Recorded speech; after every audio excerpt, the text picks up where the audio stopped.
Isang pagpalang araw po sa ating lahat. So ngayon nga po ako po ay nandito sa may lipatan at ito po ang tinatawag na Chinatown dito sa amin sa Barangay Loksuhin. Mamayang gabi nga po ay magkakaroon po dito ng dibuhan at ako nga po ang natarato na mag-ayos para po sa dibuhan namaya. Hindi po ito ang first time na pumunta po ako dito. Dati po kasi nagagawin na po ako dito dahil meron po akong kaibigan na taga dito noon. At dito nga din po wala po ako dumadayo dati ng pamumundok. At ang pupunta ko pong bahay ngayon ay ngayon ko lang po nga pupuntahan at ngayon ko lang po maayusan. Kaya naman, nagtanong ako kung saan po makatatagpuan yung bahay po ni na Econ. Yun po yung tao na kumausap sa akin para po mag-ayos para po sa magaganap na event dito mamaya pong gabi. Pero hindi po naman ako nahirapan na hanapin yung bahay na yon.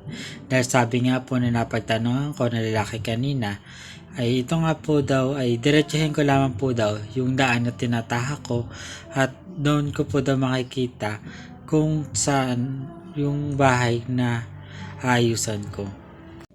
Actually sa part na to, wala po naman akong kakilala kung hindi po lamang yung taga Wicker na dumarato po sa akin na mag-ayos po dito.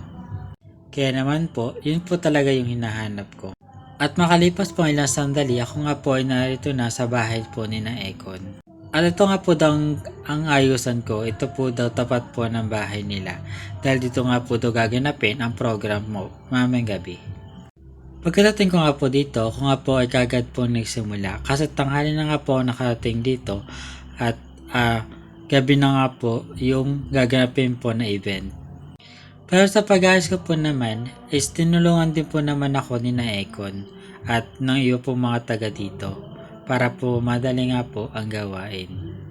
At pagkatapos ko nga po matapos, yung telang pagkakabitan po ng mga dekorasyon ay ikinabit ko na nga po yung tarpaulin.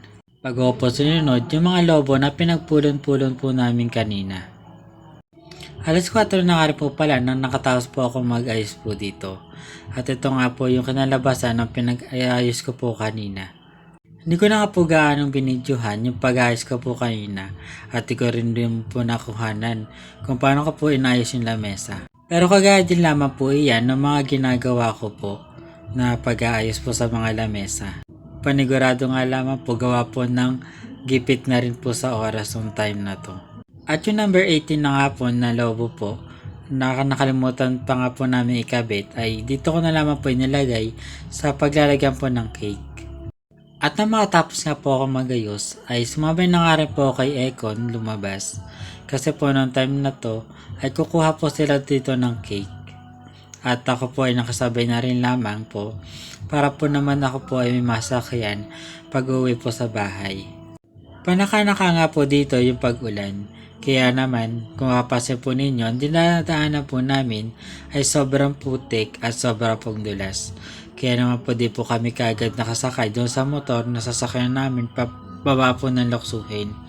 Kundi kami po ay doon na lang po nakasakay doon sa medyo patag-patag po ng lugar at hindi naman po gaanong maputik or hindi na po siya madulas.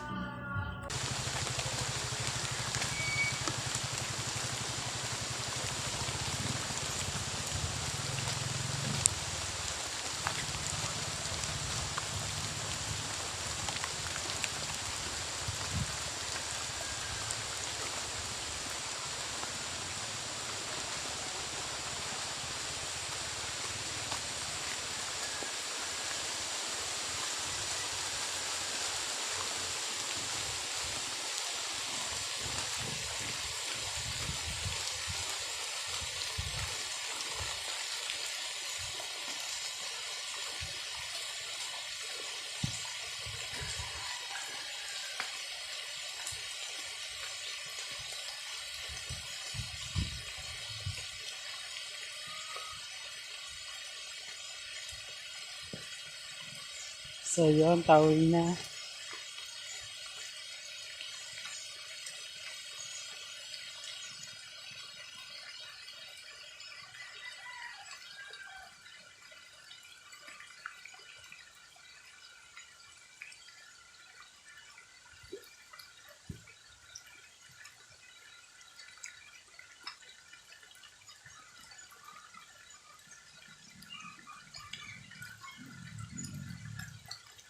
Honduras.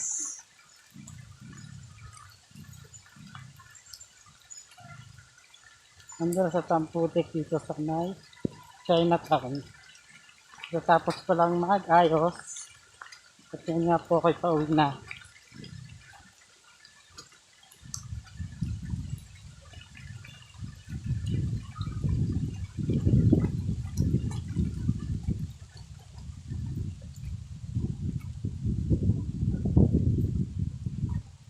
Hindutan tayo. Ano?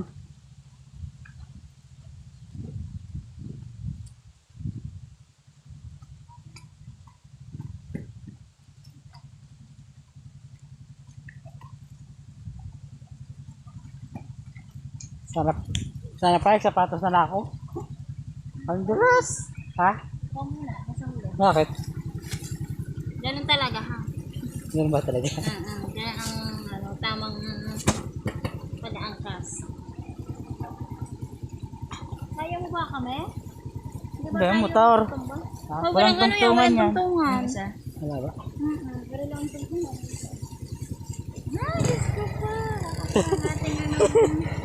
So yun lamang po at muli isang pagpalang araw po sa ating lahat.